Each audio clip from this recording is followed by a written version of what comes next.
Paz do Senhor, meu amado, bem-vindo de volta à nossa escola bíblica. Nós estamos estudando o livro de Jeremias. Então, pega a sua Bíblia, pega o seu caderno de estudos. Ora ao Senhor, pede a Ele discernimento, entendimento, conhecimento, sabedoria.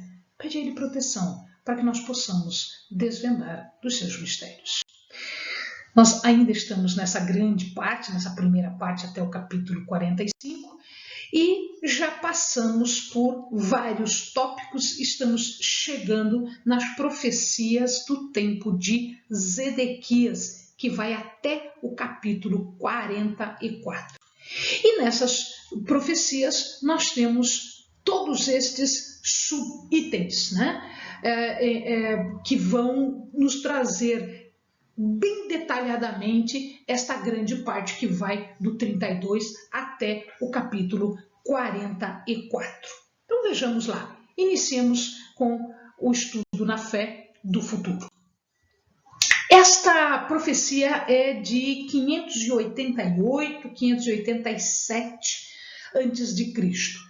Isso aconteceu quando os babilônios estavam às portas de Jerusalém. Então, já para Zedequias, já os babilônios voltaram a atacar a cidade de Jerusalém. O cerco à cidade começa no 9º ano de Zedequias. E aqui houve uma tréguazinha. O que aconteceu agora? Havia o cerco tinha começado, tinha iniciado, e o exército egípcio veio em socorro de Jerusalém. Quando Nabucodonosor soube disso, ele levanta o cerco, ele dá uma relaxada no cerco contra Jerusalém e vai combater o exército egípcio. Então é bem nesse momento em que as coisas vão acontecer. É esse o momento que nós estamos no livro de Jeremias. Jeremias, nesta época, já estava preso, numa das muitas prisões de Jeremias. Ele estava preso por quê? Porque Zedequias não queria matar Jeremias, mas ele não queria que Jeremias continuasse a falar as verdades que tinham que ser ditas. Então ele prendeu Jeremias como se isso fosse calar Jeremias. Neste tempo, Hananel é o tio de Jeremias. Ele veio da cidade de Anatote. Anatote está aqui, ó, e Jerusalém bem pertinho. Ele veio da cidade de Anatote porque tinha um terreno que estava sem dono e Jeremias era o próximo da linha para resgatar esse terreno, porque o terreno não fosse vendido para outro. Amados, estamos em guerra, Jerusalém cercada, o exército da Babilônia já tinha feito e desfeito, por toda a área, todo o local. E aí ele veio dizer, olha, o terreno agora é teu, você quer comprar, você tem direito de comprar esse terreno da tua família lá em Anatote. Então ele veio conversar com Jeremias. Jeremias, o que eu faço, Senhor? Estamos cercados, está assim assado. Deus diz para ele, compre o terreno. Então Jeremias compra o terreno. Olha a mensagem que Deus está dando através de uma ação. De novo a profecia, a mensagem de Deus estava sendo dada através de uma ação de Jeremias. Jeremias muitas das vezes fez profecias, falou profecias, entregou mensagens através de suas ações. Ou seja, existia naquela época o chamado direito de resgate. Esse direito de resgate era o parente próximo que pudesse fazer o resgate. E Jeremias fez como se não estivessem em guerra. Nós em guerra, daqui a pouco Nabucodonosor vai dominar tudo. O que eu vou comprar um terreno? Deus diz para ele, compre. Compre para mostrar para esse povo que está tudo sob controle meu, controle de Deus. Faça 2 cópias. Na Bíblia ele conta como era feito o contrato. Eram 2 cópias, uma cópia era selada, uma cópia era aberta. Ele dá isso tudo para Baruque, lembrem-se, ele está preso. Ele dá essa cópia para Baruque. Baruque foi o responsável por fazer os documentos e por guardar os documentos. E Jeremias diz, pega esse documento e coloca em jarros de cerâmica. Por que jarro de cerâmica? A gente não tinha cofre na época, não existia banco, não existiam casas de registro de imóveis, nem nada. Então eles colocavam isso dentro de jarros de cerâmica e era selado com piche, exatamente para que o documento se conservasse. E aí Jeremias diz, por quê? Porque ele tem que durar por muito tempo. Tem que durar pelo tempo suficiente, tá? E aí ele vai falar com Deus. Ele diz, Deus, eu estou preso, Nabucodonosor está ali fora, e qual que é o meu futuro? Como serão as coisas? Agora eu estou comprando um terreno, pesou dinheiro, entregou dinheiro, mas mesmo assim ele foi diante de Deus e perguntou, Deus. E aí Deus fala para ele no verso 27, ele diz assim, eu sou o Senhor, o Deus de toda a humanidade. Acaso haveria coisa demasiadamente difícil para mim? Sob os olhos do mundo, estava tudo perdido. E aí Deus diz, para mim, perdido? Tem coisa difícil para mim? Eu estou levantando, Nabucodonosor. Eu estou levantando. Eu estou fazendo. Então não tem coisa difícil para mim. E aí, as mesmas acusações do povo, as mesmas acusações de idolatria, as mesmas acusações de apostasia. E estas idolatrias, essas apostasias, pasmem os irmãos, eles começaram logo em seguida que Davi morreu e que Salomão sobe ao poder, porque foi Salomão que começou a construir templos idólatras, inclusive para deuses que exigem sacrifícios humanos. Foi Salomão que começou isso. E de Salomão para frente, a coisa foi cada vez pior. Há uma promessa de restauração. Deus diz que a unidade dele com a nação não vai mais ser rompida. E que aqueles que voltarem serão renovados. Então Deus está aproveitando este momento de fraqueza, este momento de dúvida, para reafirmar o seu poder. Inclusive falando de novo, aqui, já tinha dito no capítulo 30, no capítulo 31, e ele fala de novo no capítulo 32, ele fala a respeito de uma aliança perpétua com Deus. Ele diz assim, farei com eles uma aliança eterna. Jamais me desviarei de fazer-lhes o bem e porei o meu temor no seu coração, para que nunca se aparte de mim.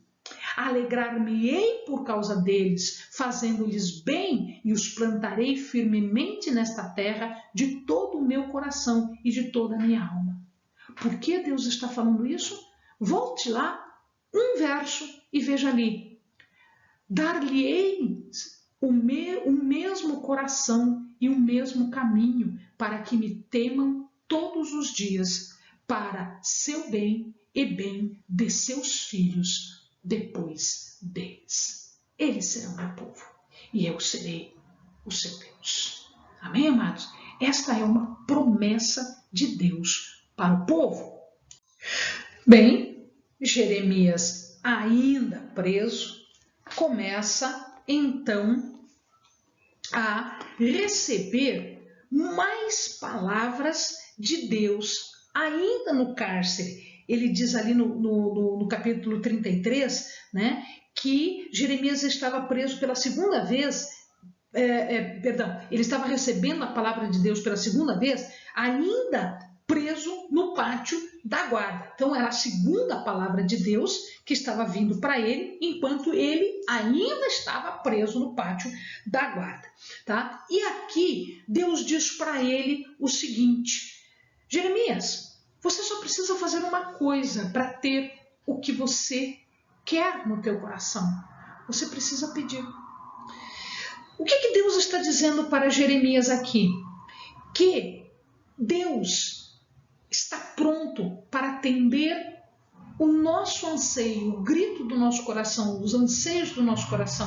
Mas nós precisamos estar prontos também para pedir para Deus aquilo que nós precisamos. Então ele diz assim: clama-me e responder-te-ei e anunciar-te-ei coisas grandes e ocultas que não sabes.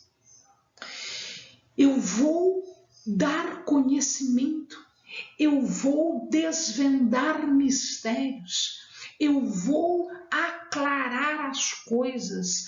Tudo que for segredo, mistério, eu vou te dizer.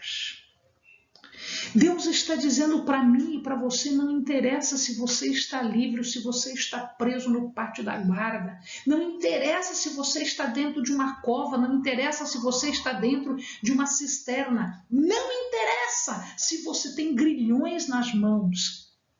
Clama a mim, diz o Senhor, e eu te revelarei, eu te direi, porque esta exterioridade não quer dizer nada para Deus. O que Deus se preocupa é com o nosso relacionamento em relação a Ele.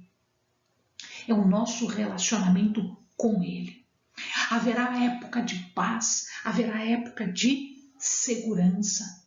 Esta aliança que Deus vai permitir, que Deus vai abrir para as pessoas, está baseada numa coisa: no perdão dos pecados. E agora Deus não vai deixar que esse perdão se faça com sacrifícios, vai entregar nas mãos das pessoas um sacrifício de bodes, de cordeiros, de bois, de bichos. Não. Este perdão virá, e virá intimamente, virá por alguém que obedeça. Entretanto, diz o Senhor, farei vir sobre ela saúde e cura, sararei o meu povo e lhe manifestarei abundância de paz e de verdade. Removerei o exílio de Judá e o exílio de Israel, e os edificarei como no princípio. Purificá-los-ei de toda a sua maldade com que pecaram contra mim, e perdoarei todos os seus pecados de rebeldia contra mim, diz o Senhor.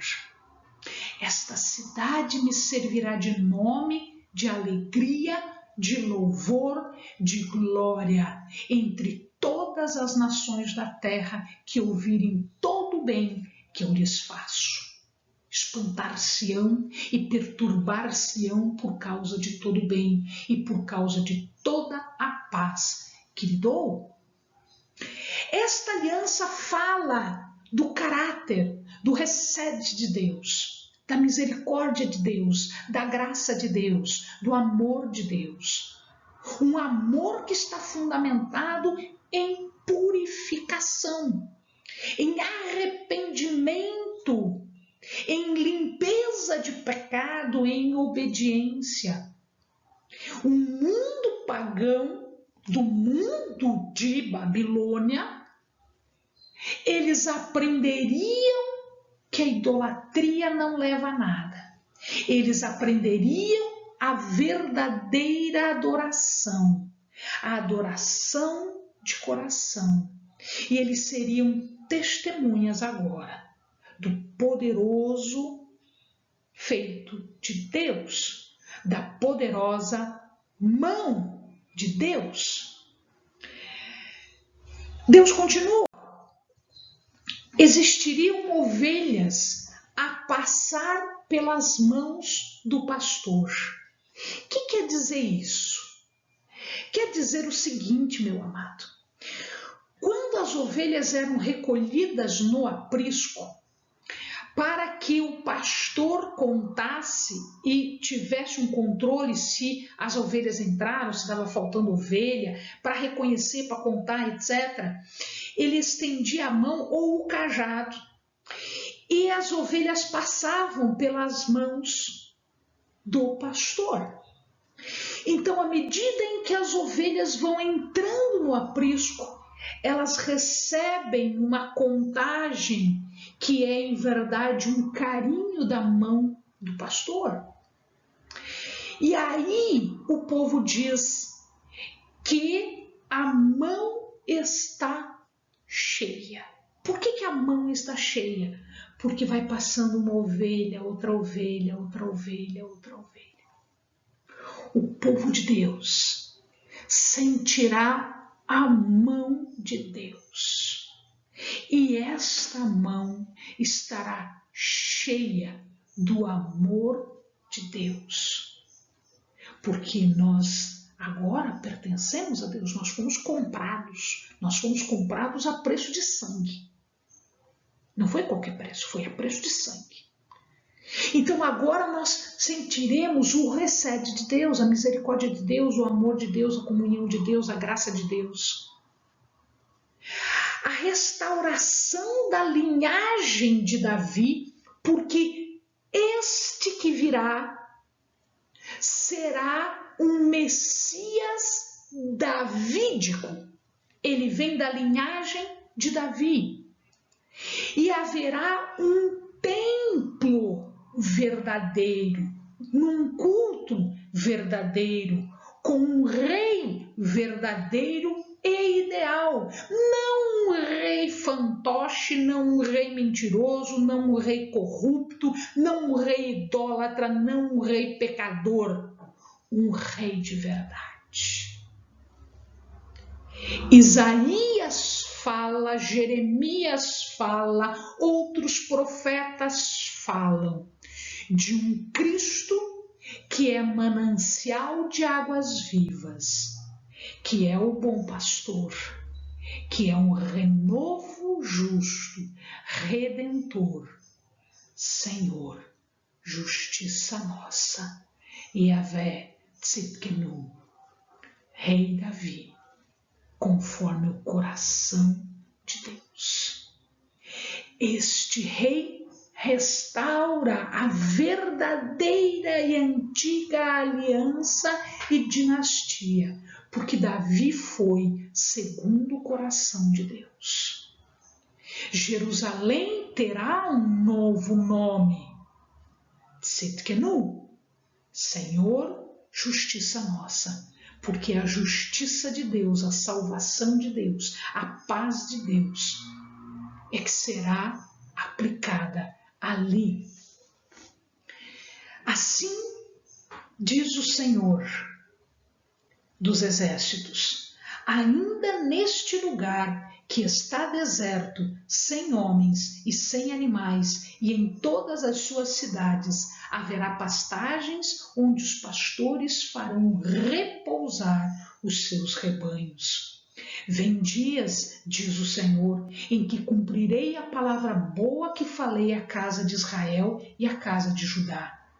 Naqueles dias e naquele tempo, farei que brote a Davi um renovo de justiça. Ele fará juízo e justiça na terra. Naqueles dias, Judá será salvo e Jerusalém habitará seguramente. Este é o nome que lhe chamarão: o Senhor, nossa justiça, ou justiça nossa. Por que fará juízo e justiça? Porque os pecados deverão ser julgados. Portanto, haverá justiça. Haverá juízo. O juízo que impõe que o pecador seja morto, porque o preço do pecado é a morte. Então, este renovo, ele fará juízo e justiça. Juízo, porque se aplicará a pena de morte ao pecado. E justiça, porque haverá retidão, retidão no comportamento. Jesus morreu pelos pecados, ele se fez cordeiro, ele se fez sacrifício, mas ele era justo. Ele agia em retidão, ele era obediente e cumpriu os mandamentos. Portanto, ele foi o sacrifício supremo, o sacrifício único e suficiente para a salvação deste povo. E, portanto, ele pode ser chamado, sim, de Yahvé Tzidkenu, Yahvé, justiça nossa. E, portanto, nós pertenceremos a este Deus que nos comprou por sangue e que nós habitaremos numa cidade que é a justiça. Amém, amados. Bons estudos.